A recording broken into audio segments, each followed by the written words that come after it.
Ladies and gentlemen, welcome back to the channel. You might notice that there's a different surrounding. You might notice there's a difference in the quality, the audio, everything else. I'm out on my holidays. Well, I'd call it a holiday if I could, but I'm on my trip away to Liverpool. I'm here, so I've not been making the normal kind of content. I've not had the same equipment, so we're doing things a little bit differently, and we're doing a live sort of bulletin thing this morning and talking about the transfers and doing an edition of our Celtic transfer talk. I am in Liverpool. I'm getting ready to go on my Beatles tour this afternoon. I'm absolutely buzzing. Had a good night last night, seen the Cavern Club and all the rest of it. But it doesn't mean that we stop talking about Celtic. I'm not going to let that get in the way. Usually I would have Ryan McGinley or maybe Kieran Old beside me for these sort of live shows. Sadly, I wasn't able to get any of them on this morning, so I'm going to do it the good old-fashioned way. The way the channel was built, I'm going to go it alone. So we're here to talk about all those transfer rumours, all the stuff that's in the news, the papers, everything else, and give my opinions towards it. If you are in the chat, hello, welcome to the show. Get your questions in as we go along. Apparently, Ryan McGinley says he'll come on if I send him the link. So I've just seen that there. Look at McGinley in the chat. He's like, send the link and I'll come on. I'll go and send him the link. I'll procrastinate a little bit here. But we're going to hear, and we can maybe get Ryan McGinley on to talk about things on a bit of opinion from two people. But we're going to be talking about it all because Celtic really need to move. They need to get signings done. We are now on the 9th of July, ladies and gentlemen. Our Champions League qualifiers are not far away at all as we're waiting McGinley to arrive. But we're not far away at all from the big Champions League qualifiers, and Celtic haven't made any signings. Well, they've made the signing of Asasio Rigidi on a free transfer, but we've yet to get the checkbook out. We're yet to actually make any signings of a bigger calibre. Now, it's all very well and good that every week we sit down here and we give all these opinions to rumours and we say that there'd be a good signing, but we need to actually make the action now. We need to put pen to paper and get a lot of these guys through the door. We are in severe need of players. We are severely under. I want to use the term understaffed as if we're a supermarket, but you know what I mean. We're severely, I think, unprepared for this season in terms of depth and quality, and we really need to get things going. So, look, we're going to talk about all these rumours and talk about what Celtic need, and hopefully Ryan McGinley will be with me very soon. David Buick is also in the chat. Hello, nice to see you, Dave. Happy birthday to you, Doug, too. Right, let's get going with the first one. Let's go for the first big one. We'll go with Karl Starfeld, the Swedish centre half, who is apparently moving ever closer to a Celtic move. He is, of course, playing in the Russian Premier League right now with Rubin Kazan, but he has been spotted missing from training. According to Fabrizio Romano, the deal is close for around the fee of £4 million. Now, this is something that me and Ryan McGinley managed to sit down and talk a little bit about. And by the way, I'll come to the chat. We'll have a Q&A sort of session towards the end of this stream too. I do need to get a move on. I've got my Beatles tour, as I said, but we'll come to questions as well and get all you guys involved. But Karl Starfeld, a guy, £4 million, looks like a decent centre-half, very much looks to be the replacement for someone like a Christopher Ayer or something, in that sort of quality terms of things. £4 million, a lot of money. But realistically, Celtic need to get it done. Is this going to be the one? Ryan McGinley, is that going to be the first signing of Starfeld? So, yeah, is it going to be big Starfeld? Is he going to be first through the door? I mean, we've had Origide, but in terms of big money, in terms of a proper transfer, is Karl Starfeld going to be the first one through the door for Ange? It looks as if that's going to be the case because he was obviously missing from training. We've had Fabrizio Romano, the GOAT himself, talking about him. It's just crazy to have Fabrizio talking about us, isn't it? It's just mad to have Fabrizio talking about us. I know the only time I think he's talked about us before is maybe due to Edward going to Leicester, but it's great to hear that he's got some interest in us for sure. And I think you can take whatever he says as basically gospel because he's so good with his sources. So it looks like this one's a goer. He's exactly the sort of centre-back we need. I think we need some experience at the back as well. Yep. Because we're going to bring in so many young players that we need the real deal just now. And this guy is the real deal. He plays in Russia. Russia's a good league. His passing stats are amazing. And it looks as if he can defend. So I'm all for this, especially for £4 million. It makes sense. Yeah, it really does make sense. And I've tried to do my bits and bobs of research while even being in Liverpool, trying to gather bits about him. And yeah, there's definitely, I've heard things about maybe not being as strong in the air, but at the end of the day, we're looking at an international here. He looks as though he'll fit into the sort of football Ange wants with his passing ability. I mean, we want defenders to be able to play it out from the back. And really just seems like more of a professional than maybe what we would get with the younger guys. So I think it's a very good signing if we get it done. He looks like a unit as well, Ryan. He looks like a big guy. Have you seen that video of him dancing or what? No, it's quite funny. He's like singing and dancing or something. It's like an Andy Considine type thing. We've got a bit of a link with that with Swedish players wanting to sing, because we obviously had Guidetti with rapping before, and then remember his last Christmas video he done with Manchester City. Right. I remember that was doing the rounds when we signed him. So it seems as if he can take a joke, and obviously his predecessor in terms of Swedish players, Mikael Lustig, could take a joke as well. So it looks as if he'll fit in well, and the supporters will grow to love him. It's good to have some personality in the squad, isn't it? Talking about centre half, so and there's two that I want to come on to now. We'll start off with Ben Davies, Ryan. The talks have started about him. Of course, in January we were linked with the permanent transfer of Ben Davies. He was someone who I think was approaching the end of his Preston contract. Celtic wanted to go and make an offer. They wanted to try and bring him through the door. Things took a turn when Liverpool came in for the guy. They wanted the player because they were so thin in the ground. It's safe to say that move hasn't turned out in any sort of way for him. It's not bad, it's not good. He's just not played any football. He's played no football since January. He's been at Liverpool. What's your thoughts about being linked with him again? I'll come on to my opinion after you. I don't know if we'll be in the same boat because we've not actually spoke about this. Do you know, I'm not gonna go and slate the guy for choosing Liverpool over us. Anyone in their right mind would choose Liverpool over us, even though they were having a bad season at the time. Well, for their standards, they were having a bad season, but we were a total disaster. Why would a guy want to risk it and join us when he could go to Liverpool and earn 4 or 5 times the amount of money? Do you know, we're in a position now that we need players. We need centre backs in the door, and the fact that he wouldn't need to go and isolate is a big thing for me. That he could get right in and do a job. I mean, if it's like a loan with an option to buy, then more power to us. I think we should take that up because he's a good player. He's good with the ball. That's what we heard back in January. I remember when we started the podcast, that was one of the first guys we were talking about. And then all of a sudden he goes to Liverpool. But I don't think you can read too much into the Liverpool thing because at the time they were an absolute disaster. They brought in Kabak. They brought in Phillips from the second team or whatever, from the youth team. So it was a bit of a nightmare then for Liverpool, but I would bring him in personally. Yeah, I've seen a lot of people taking that sort of high and mighty approach we get with some elements of the Celtic support. Oh, he knocked us back. Don't bring him in. He chose where he went and all the rest of it. I'm like, well, if you're a non-Celtic fan and you're getting the chance to move to the Premier League champions and work under Jurgen Klopp and get a bigger wage ultimately, there's only one way that decision's going. And he picked Liverpool. It's a once-in-a-lifetime sort of opportunity. And I know he's not played, but in his mind, he would have been looking at it as well. If I go here and impress, I could change my career. And that's what he took. Now, him coming in on loan to Celtic, I have absolutely no issue with whatsoever. I think it would be a decent enough signing. I'm not going to rapidly change my opinion in the space of 6 months because 6 months ago I was saying, yeah, get this guy through the door. This is exactly what we need. So that's not going to change. However, my only worry is that he's not played football in 6 months. Is he going to be a guy who's going to come in and have some issues with the fact he's not played any games? Is he going to be match ready? At the end of the day, Ryan, you're just ultimately home. That's a professional. He's a guy who's not played. I mean, he played for he's not played for Diddy teams. He's played for Preston, a high level in the Championship. He ultimately has been training with Liverpool for the last 6 months. I'm sure we can maybe look beyond that and hope that he's ready. Have you lost me? Oh, don't tell me that the Wi-Fi's cut off or something. That'd be great. I don't know who's still going here. I don't know if it's me. I don't know if it's Ryan. It'd be nice if the chat could let us know and tell me if it's Ryan or me that's gone. I'm very worried that maybe I'm just frozen because the Wi-Fi in here I'm using. No, wait, it's Ryan that's gone. It's Ryan that's gone. Okay, I'm still going. Ryan's away. It doesn't help when people in the chat are saying Ryan's away when there's 2 Ryans here. McGinley's away. Yeah, I think what Ryan would have been. I think he's reconnecting now. There we go. That's you back, mate. I was getting confused there because in the chat people were saying, "Oh, there's Ryan away," and I'm like, "What one?" It could be any of us. The two of us are the beauty of live broadcasting, that's what you love. But McGinley, as I was saying, it's a guy who's been training at a high level. I'm sure he's going to be good enough to come in and enhance Celtic's defence.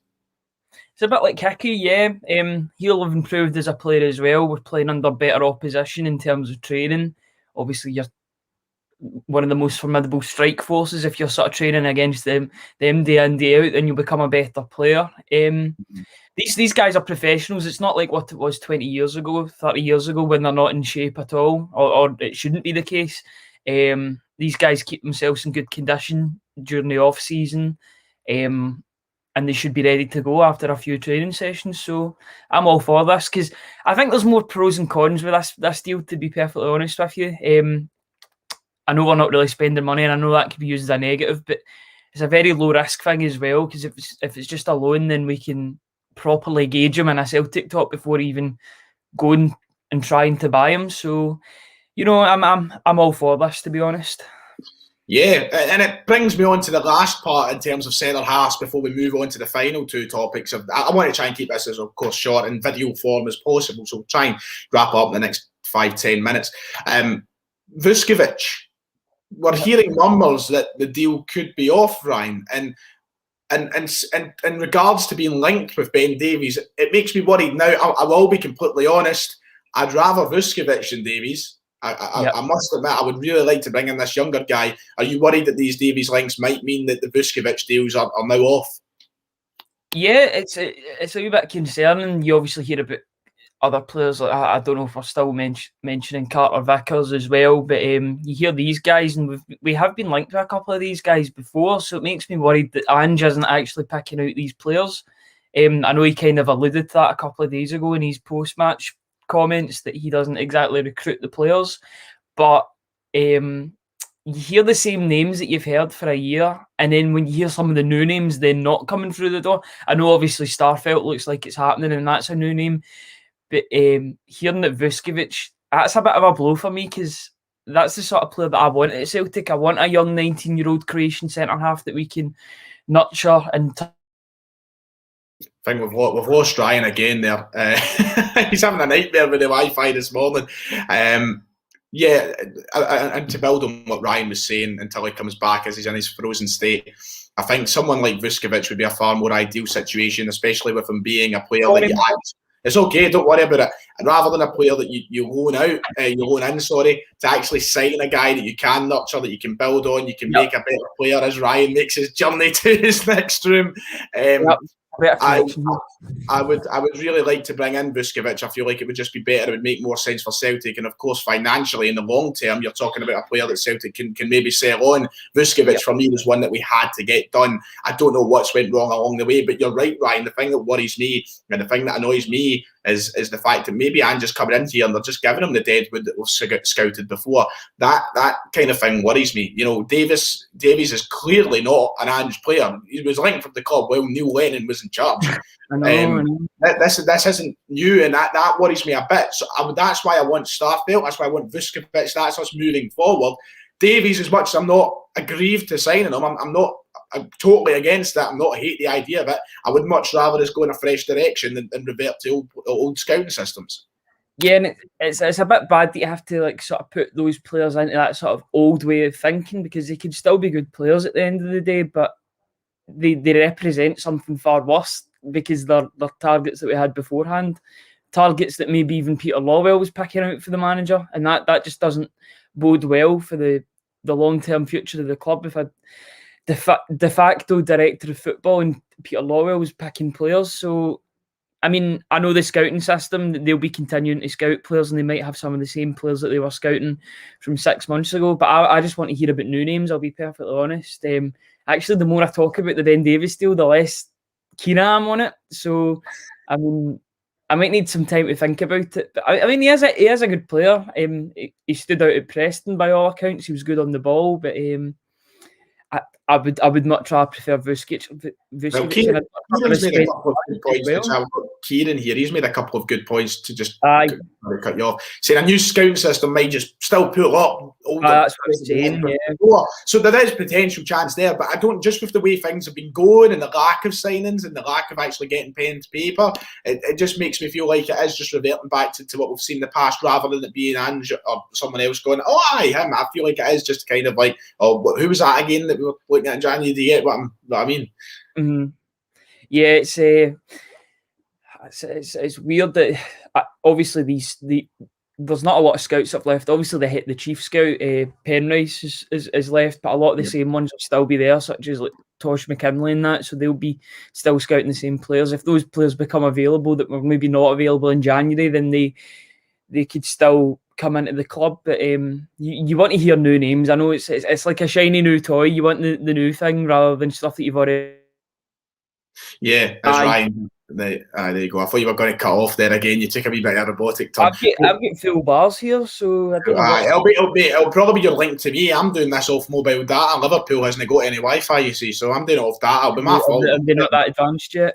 No, of course not. We'll move on to the final kind of couple of bits very quickly. There's been a lot of talk of Matt Ryan over the past 24 hours. Yep. Ryan, he's been getting linked with it. I'm sure he'd done an interview with someone like Fox Australia or something like that. I'm not too sure the correct outlet. It might be that. Is it that? Is it Fox Australia? Was that who it was? Australia, Fox News Australia. Yeah.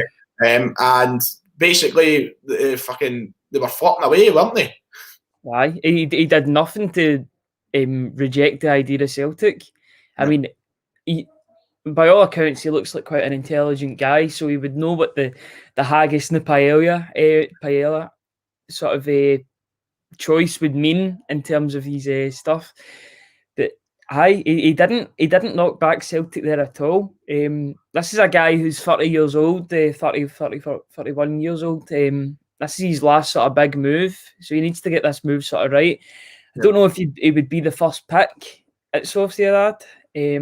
But I know that if he was to come into Celtic, he would be number one pick, absolutely. Celtic aren't in a position to have an Australian... Next question, what happens with Barkas then?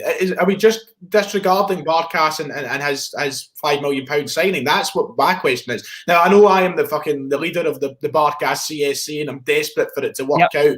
So I'm all sitting here trying to defend him a bit. But, okay, we bring in Matt Ryan. He comes in. He's obviously good enough to be first choice. He's been playing for Brighton, Arsenal, in the Premier League for a long, long time. But what happens with Barkas in that situation? And are we admitting defeat? What is his purpose? Does he just become the second choice keeper and have to accept that? Because I don't think Barkas is a guy who's willing to sit on that bench. I think that it probably angered him how last season when he wanted to bounce back from that. So suddenly you bring in a player like Matt Ryan. What happens with Barkas? Yeah, I'm gonna say something really quietly. I don't even think Barkas done that much wrong last season, and he get made a escape. I've been saying that. It doesn't help when a guy comes into a team every week, and every week the defensive backline is changing, whether that be players playing, whether that be the formation that he comes into. It can't be good for a guy who's just came from Greece to Scotland, who lives his life in a hotel, and then everybody expects him to be this world beater. It's not our fault that Fraser Forster didn't want to come back.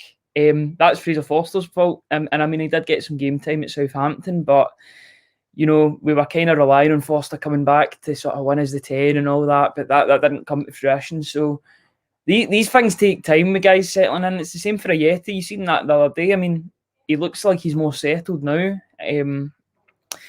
But in terms of the giving up in Barkas, I just don't see Matt Ryan coming in to be anything other than first choice. Yeah, I think we're in that position. He comes in, it clearly signals that he's going to be the number one, I think.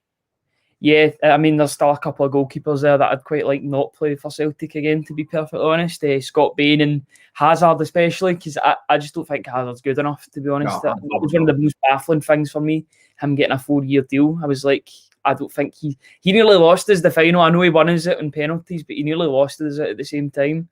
With some of his baffling goalkeeping, you could say, in the final. But no, Matt Ryan, if he's available and he's there for a decent price, then I would get him in. I'm all for sentimentality up to a point in terms of Barkas. I'd like him to succeed, but at the same time, Matt Ryan in a Celtic jersey, that sounds good to me. I'll be brutally honest, I've been very 50-50 on the signing of Ryan. I think, yeah, it sounds good, it sounds ideal. Somebody brought up the point earlier, is it just because he's a Premier League name? I think that maybe last season he had something like the lowest save percentage or something in the Premier League, but he is clearly, and we have seen examples of it, a good goalkeeper. I'm just very 50-50 on it because I just really I don't understand what we do with Barcast. I feel like it's a waste of £5 million. We're not going to make a profit on that right now. And I really don't understand why we'd go out and sign another keeper as well. I don't know. We do need another keeper, I'd say. But Matt Ryan just seems like, we're just completely disregarding Barcast. But then again, how do you balance it? Because then you bring in somebody else to just sit in the bed. It's just so difficult to get this right, I think, with the goalkeeper scenario. You're just hoping that something works out. I don't know if we're going to mention him, by the way, but another Australian that's been linked to the club in the past couple of weeks is Aaron Moye. Yes. If this was me and if I was Dominic Mackay, I would be sanctioning that deal yesterday, if I'm being perfectly honest. Every player, every manager, maybe Bart Lennon, like Brendan Rodgers, and to an extent Dialer before with Johansson, but Brendan Rodgers had Sinclair and Toure, guys that know the system that this guy's going to play. I think it's important that we bring in a guy that can sort of be a leader. I think Aaron Moye would walk over teams in the Scottish Premier League. He was very good at Huddersfield, remember rightly. Very good at Huddersfield. Well. Yeah, he was. He was good at Brighton too.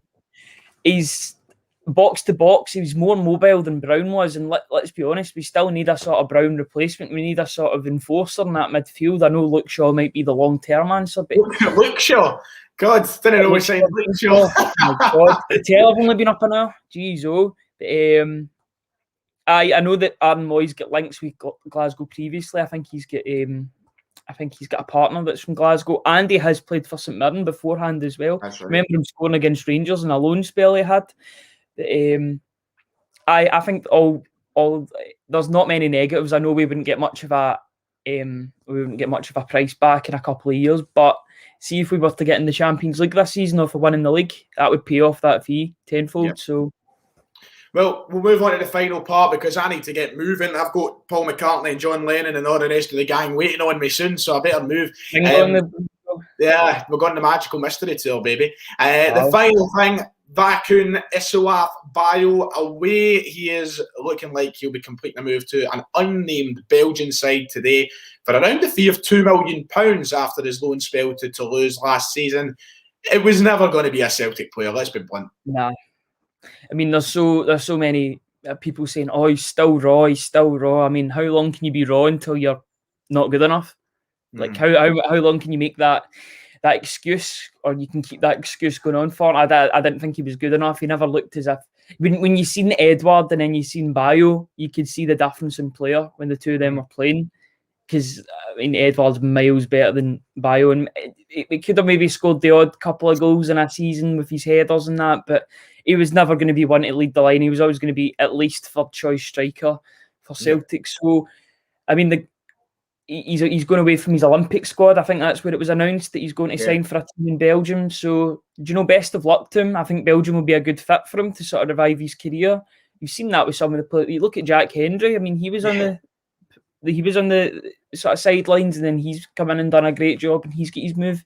So all the best to him. He never downed his tools. He always made himself available, but he was never going to be good enough for Celtic. Well, that'll about do it, Ryan. Thanks very much for joining me this morning. And thank you, everybody, for watching, or this afternoon, I should say. Being in Liverpool is obviously a bit difficult for the content. So there might be more of this over the next couple of days. Who knows? I do want to still get stuff up on the channel because we're in the fucking thick of it now. This is it. The season's underway. We need to get going. So, Ryan, thank you for joining late on the show. Even with the Wi-Fi issues, you can't help that when it's live. Hopefully we manage to avoid that in the future. If you have been watching live or via the post video, whatever, please make sure to hit like and subscribe. It is much appreciated for me and Ryan. I'll do. We've got some signings in. Yeah, hopefully next time we see you, we'll make a signing. We'll see. We'll see you all next time.